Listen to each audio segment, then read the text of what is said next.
La jungle de Calais, envahie par les forces de l'ordre. C'était il y a un an. 276 migrants sont arrêtés. Beaucoup sont libérés les jours suivants. Il y avait des migrants qui pleuraient, qui chialaient, parce qu'ils ne veulent pas partir. De toute façon, on sait très bien qu'ils vont revenir.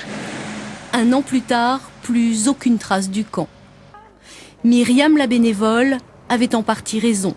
Les migrants sont revenus, mais beaucoup moins nombreux, car en ville, tout est fait pour qu'ils ne s'installent pas.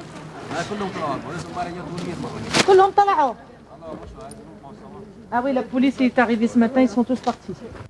Jusqu'à ce matin, ils étaient plusieurs dizaines à vivre dans ce squat, africains pour la plupart. Mais la police n'accepte pas les groupes trop importants de migrants. C'est, entre parenthèses, toléré quand ils sont par petits groupes. Actuellement, sur Calais, il y a une quinzaine de squats et abris de fortune. Il y a vraiment une volonté de les rendre invisibles. À Calais, il serait maintenant 200, 5 fois moins que l'an dernier. Très contrôlé par la police, la maire de la ville est satisfaite. En partie, à Calais, oui, le problème est résolu. Parce qu'on ne gère pas de la même façon 1100 migrants et 200. Moi, ce que je peux vous dire, c'est que je trouve juste qu'il y ait une solidarité et une dispersion sur l'ensemble du territoire.